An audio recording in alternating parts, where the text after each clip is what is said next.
There was a moment, not a battle, not a speech, not a single telegram, when Germany lost this war. Not the moment the historians mark with red ink in their textbooks. Not Normandy. Not the bunker in Berlin, where everything finally ended in fire and silence. I'm talking about something quieter than all of that. Something that happened before the great catastrophes were even imaginable. A moment when the machinery of the Third Reich was still roaring, still winning, still terrifying the world. And yet, inside that machine, something had already broken, something that could never be fixed. If you've ever looked at a photograph of German soldiers marching through Paris in June of 1940, those clean uniforms, those confident faces, that impossible arrogance, and asked yourself how, in God's name, a nation that looked like that could end up buried in rubble 5 years later, then what I'm about to tell you is the answer. Not the whole answer. History never gives you just one, but the answer that nobody talks about enough, the one that was already visible, already written into the bones of the Nazi war machine, before most of the world had even woken up to what was happening. Before we go any further, if this kind of deep, narrative history is what you come here for, subscribe right now and hit that bell. Every week, I go inside the moments that textbooks gloss over. You deserve the full story. Now, let me take you back. The year is 1941.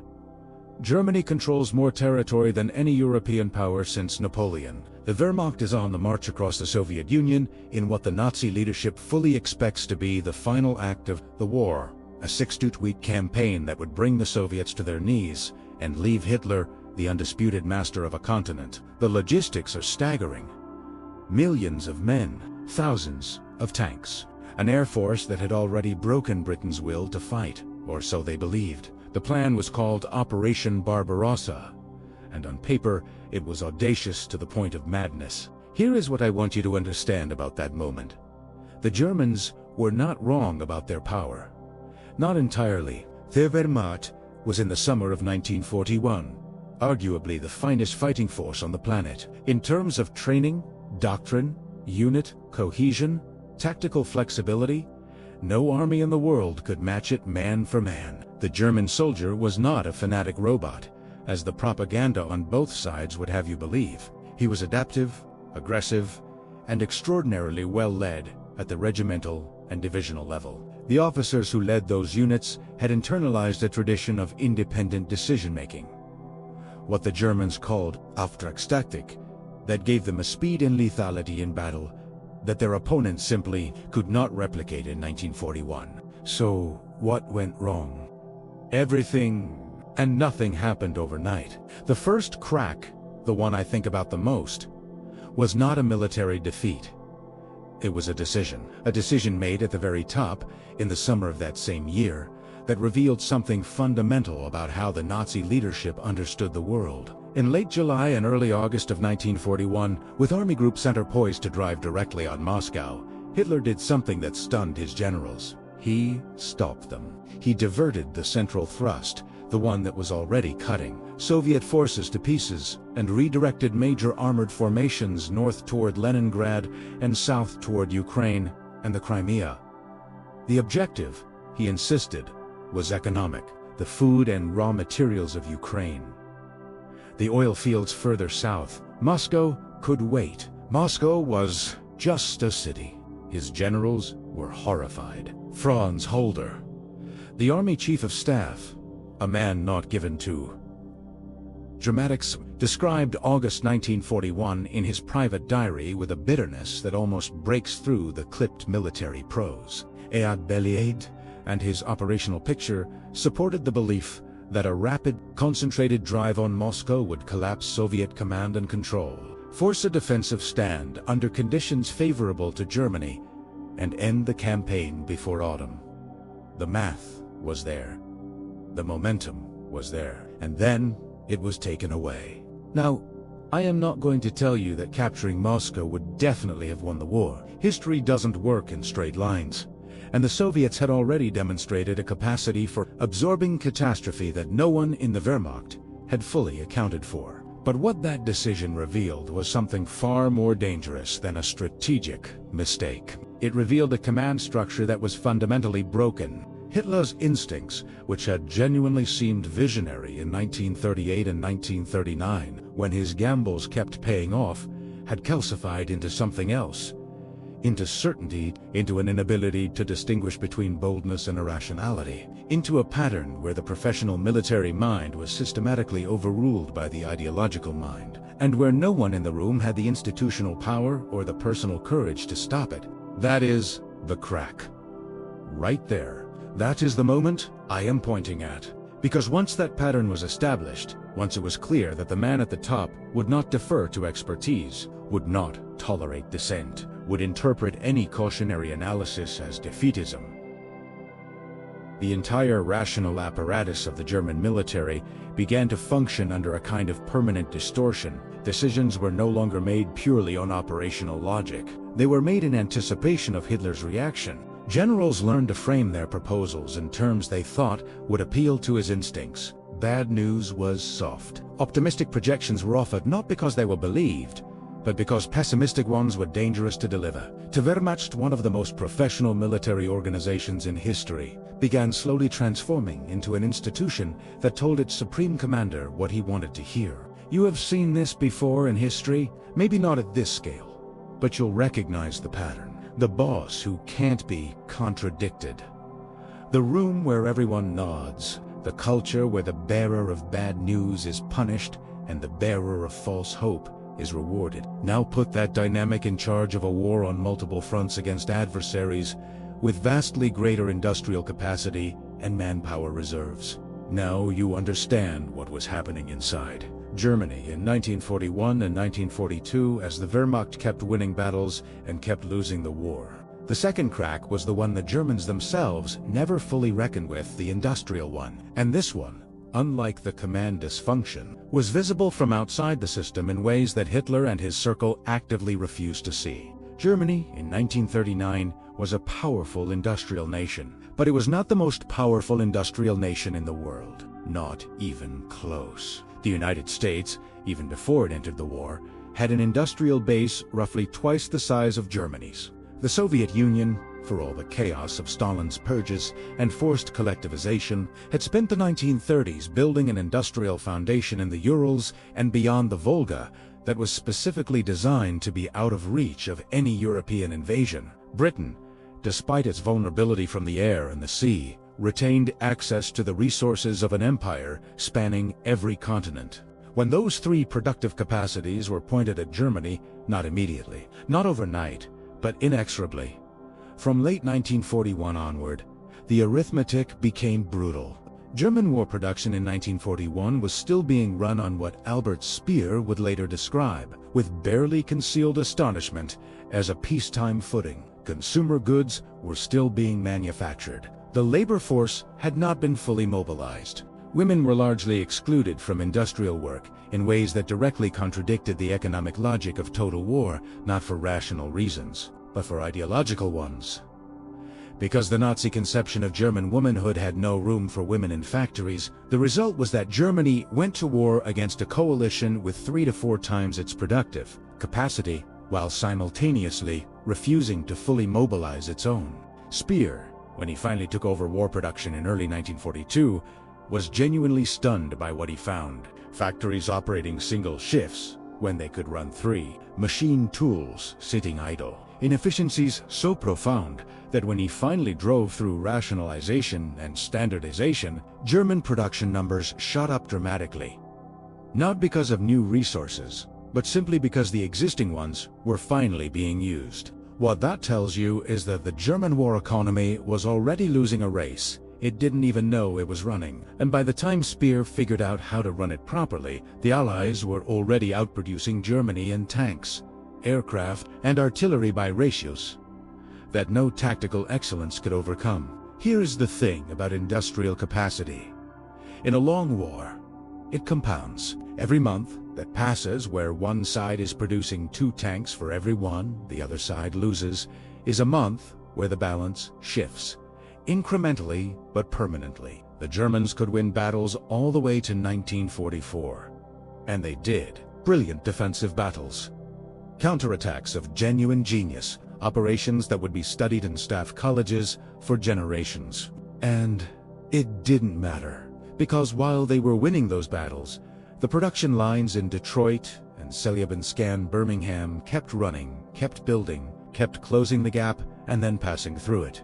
The third crack is the one that haunts me most personally, because it speaks to something about human nature that goes beyond nations and armies. It is the crack of the ideology eating itself. The Holocaust was not, as some have tried to argue, a sideshow to the war effort. It was not something that happened in parallel to the military campaign, cordoned off from the operational realities of the conflict. The Holocaust consumed enormous resources, trains, administrative manpower, guards, logistics infrastructure, at precisely the moments when those resources were most desperately needed for the front. The deportation of Hungarian Jews in 1944, for instance, took place at a moment when the Wehrmacht was scrambling to hold lines in both East and West. Trains that could have carried ammunition and reinforcements were carrying human beings to their deaths. This is not a side observation. This is a direct operational consequence. But it goes deeper than the logistics. The racial ideology of the Nazi state actively destroyed its own ability to wage war effectively. The Soviet territories that the Wehrmacht initially captured in 1941 included millions of people who, in many cases, genuinely hated Stalin and the Soviet system. The German advance was initially met, in parts of Ukraine and the Baltic states, with something approaching relief, with people offering bread and salt to soldiers who seemed, in that first moment of encounter, to be. Had Germany chosen a different path, had it offered genuine autonomy, land reform, a future that was something other than enslavement and death, it might have recruited millions of willing allies from within the Soviet population itself. The raw material for a different kind of war was there. Instead, the Nazi leadership imposed a colonial occupation of such savagery, systematic starvation, mass shootings, the reduction of Slavic peoples to a status below that of a draft animal in the Nazi racial hierarchy, that it transformed potential collaborators into partisans. Men and women who might have stayed home, gone back to their farms, resumed their lives. Instead, picked up rifles because the alternative was to wait for death.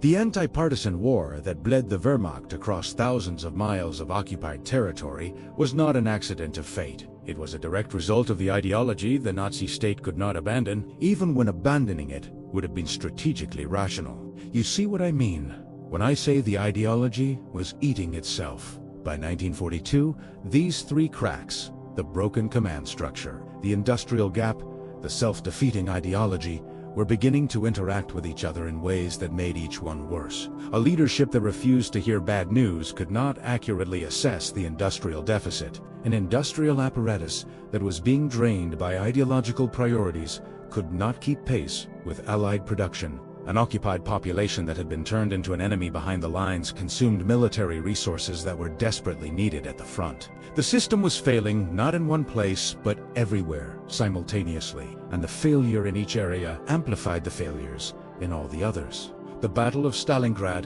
from August 1942 to February 1943, is usually described as the turning point of the Eastern Front. And it was, in the sense that it is the moment everyone agrees on. The encirclement of the 6th Army, the death of 300,000 German and Axis soldiers, the capture of Field Marshal Paulus. These are the dramatic markers that history uses to say, here, this is where it changed. But I want to tell you something that those markers obscure. The war had already changed. It changed in August of 1941 when Hitler diverted Army Group Center. It changed in December of 1941 when the United States entered the war and the industrial equation shifted permanently. It changed in the spring of 1942 when Speer's production analysis revealed the full scale of the economic mobilization that Germany had failed to undertake. Stalingrad was not the moment of change. Stalingrad was the moment the change became impossible to deny. Anibendende idenie italiano. That is what I find most extraordinary about this story, and what I think speaks to something essential about how institutions and the human beings inside them respond to failure, to where Wehrmacht, even as the situation deteriorated, continued to function with extraordinary professionalism. German soldiers in 1944 and 1945 fought with a tactical that was in some ways superior to what they had displayed in 1940. The command culture at the unit level, the small unit flexibility, the adaptation to desperate circumstances, these things didn't disappear. They intensified. Men fought brilliantly for a cause that was already lost, inside a system that had already failed. Because that is what soldiers do. Because the alternative, to stop fighting, to admit that everything was over, was not an option that the institution could present to itself. And at the top, Hitler retreated further and further into a world of maps and projections that had less and less relationship to the reality on the ground. The famous temper tantrums over minor operational details were not just a symptom of psychological disorder, though they were that too. They were the expression of a man who had built an entire identity around the belief that he could see what others could not, that his instinct was superior to expertise, that the professionals around him were timid and conventional and incapable of the greatness he embodied. To admit that the war was lost was to admit that all of that was a lie. And so he didn't. He couldn't. Not really. Not until there was nothing left to deny. The moment I keep coming back to the one that feels, to me, like the true hinge, is a conversation that General Friedrich Paulus had with Hitler in November of 1942. Just before the Soviet counteroffensive that would trap the Sixth Army, Paulus raised the possibility of a fighting withdrawal. He laid out, with precision and care, why the Army's position was dangerously exposed. Hitler refused. The Sixth Army would hold. Stalingrad was too symbolically important to surrender. The Führer would provide what was needed. Trust the plan. Paulus went back to his army. The winter came. The pincers closed, and 300,000 men began to die. What I want you to sit with, as we talk about that moment, is not the drama of it. It's the structure of it. Because that conversation, the general with the honest assessment, the leader who refuses to hear it, the institutional loyalty that prevents anyone from forcing the issue, that conversation was not unique to Stalingrad. It was happening, in one form or another, at every level of the German command structure from 1941 onward. The moment Germany lost the war was not a single battle or a single decision.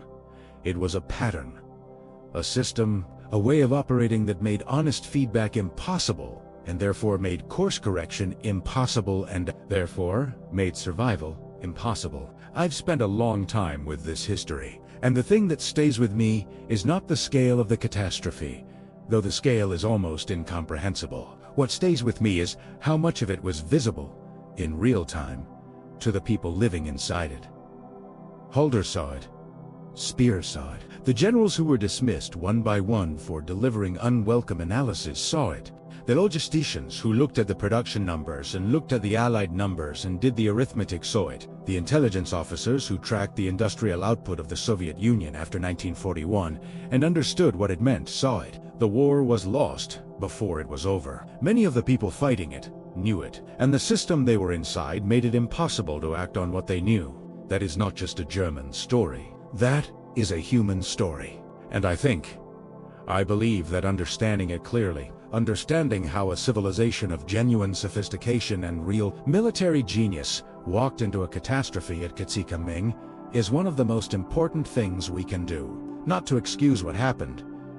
There is nothing to excuse. The moral weight of what the Nazi regime did is absolute and permanent. But to understand the mechanism, to understand how the lie becomes institutional, how the feedback loop breaks, how the people at the top start living in a world of their own construction, and the people below them learn to inhabit that world alongside them rather than risk the consequences of truth. Because the next time you see a room where everyone is nodding, where the news is always good, where the projections are always optimistic, where the person asking difficult questions is the one who gets dismissed, I want you to remember Halder's diary. I want you to remember Paulus standing in front of that map in November 1942.